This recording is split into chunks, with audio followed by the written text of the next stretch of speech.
Hadis yang pertama, an Abi Hurairah radhiyallahu anhu, an Abi Hurairah radhiyallahu anhu qala qila ya Rasulullah man akramun nas qala atqahum faqalu laysa an hadha nas'aluka qala Yusufu nabiyullahi ibnu nabiyillahi ibnu nabiyillahi ابن خليل الله قالوا ليس عن هذا نسألك قال فعن معادن العرب تسألوني خيارهم في الجاهلية خيارهم في الإسلام إذا فقهوا متفق عليه.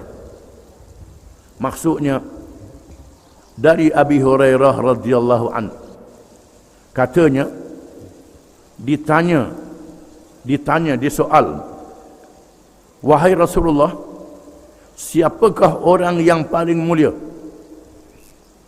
Lalu baginda SAW bersabda, adakah yang paling bertakwa kalangan mereka?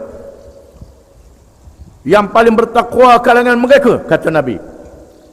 Nabi kata yang paling mulia, yang paling bertakwa kepada Allah Ta'ala. Lalu mereka berkata, bukan itu tujuan kami tanya wahai Rasulullah. Lalu sabdanya, Yusuf Nabi Allah, anak per Nabi Allah, anak per Nabi Allah, anak Khalilillah. Mereka berkata, bukan ini tujuan kami tanya. Lalu mereka bertanya lagi. Lalu baginda bersabda, adakah tentang bangsawan-bangsawan Arab kamu tanyakan aku? Mereka yang pilihan di masa jahiliah, mereka menjadi pilihan di masa Islam. Sekiranya mereka memahami hukum-hukum agama. Hadis riwayat Bukhari dan Muslim. Hadis ini mengisahkan pada satu hari para sahabat bertanyakan Rasulullah SAW, wahai Rasulullah, siapakah orang yang paling mulia? Lalu Rasulullah jawab, yang paling bertakwa kepada Allah. Yang paling bertakwa. Itulah jawapan Qur'annya. Yang paling mulia, yang paling bertakwa kepada Allah. Atqakum. Orang yang paling mulia di sisi Allah, yang paling bertakwa. Lalu mereka berkata, bukan tujuan itu kami tanya. Tahulah yang paling bertakwa tu yang paling mulia di sisi Allah. Tapi ada tujuan lain kami nak tanya. Lalu baginda bersabda, yang paling mulia adalah Nabi Yusuf. Yusuf anak pada Nabi, cucu pada Nabi, cici pada Nabi. Yusuf bin Yaqub bin Ishaq bin Ibrahim alaihimussalam. Di mana semuanya Nabi. Yusuf Nabi, ayah dia Nabi, Toki dia Nabi, Tokyang dia Nabi. Nabi belaka. Ini yang paling mulia. Lalu mereka kata, bukan itu tujuan kami. Tak kena lagi.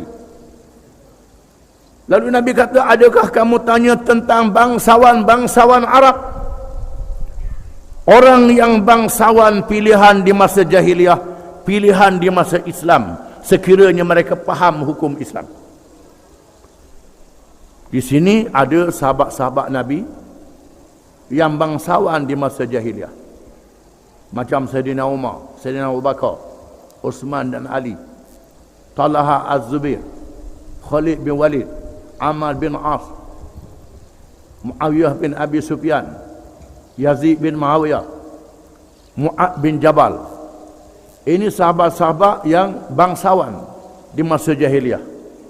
Sa'ad bin Mu'az, pemimpin Ansar. Mereka adalah orang-orang pilihan di zaman jahiliah.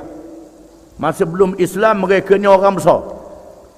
Sayyidina Umar juga orang besar, Sayyidina Abu Bakar juga orang besar di Mekah. Pemuda yang dihormati. Abu Jahal juga ada orang besar. Abu Jahal orang besar juga. Abu Lahab pun orang besar juga.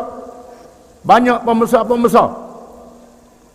Tujuannya nak tanya bagaimana orang-orang besar yang masuk Islam ni.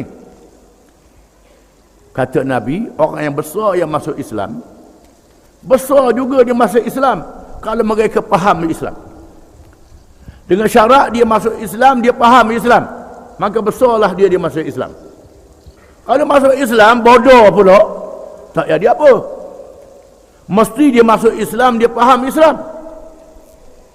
Kalau itu tujuan kamu, memanglah di sisi Allah yang paling mulia, yang paling bertakwa.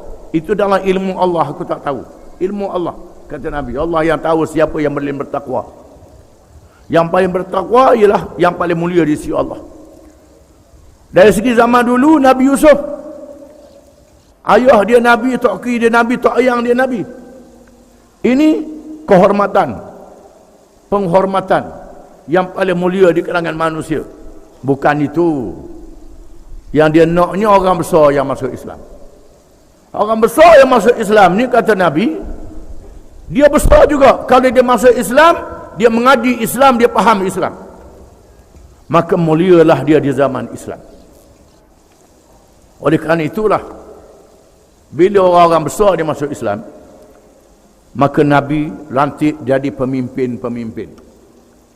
Pemimpin-pemimpin. Ada yang mengaji. Dia seorang yang berpengaruh masa jahiliah. Dia masuk Islam, dia faham. Macam Sayyidina Abu Bakar, Umar, Uthman dan Ali. Ilmunya banyak.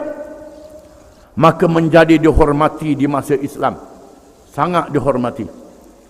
Mulialah dia di masa Islam, kerana dia faham Islam. Ada orang terbatas ilmu dia, Khalid bin Walid.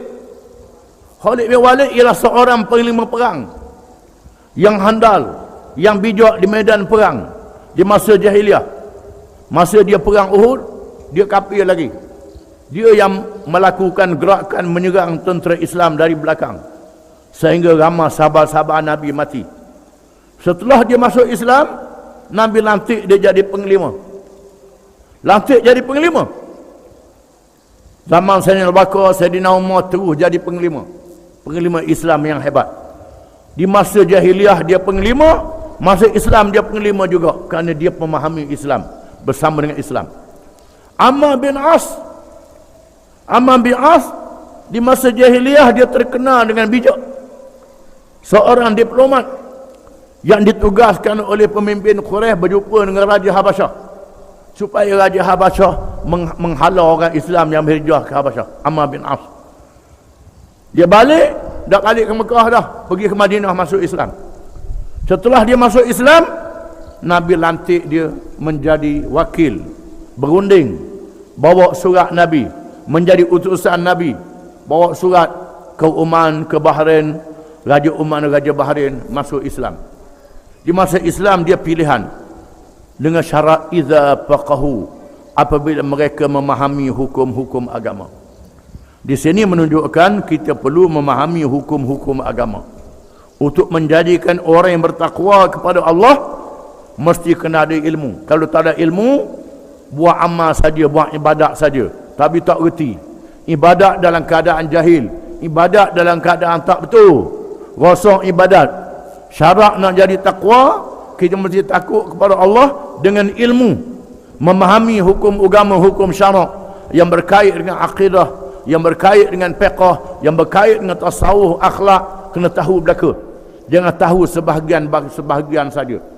Yang menentukan takwa ialah Allah Subhanahu wa taala, bukannya kita. Jangan kita sendiri letak kita ni bertakwa. Kalau kita sendiri letak pakak kita, jawab dia rosaklah, punahlah, bodohlah kita. Kita tak boleh letak pakak kita sendiri. Yang menentukan pakak kita ialah Allah Subhanahu wa taala. Kita kena usaha sedaya upaya supaya menjadi orang-orang yang bertakwa kepada Allah. Wallahu a'lam.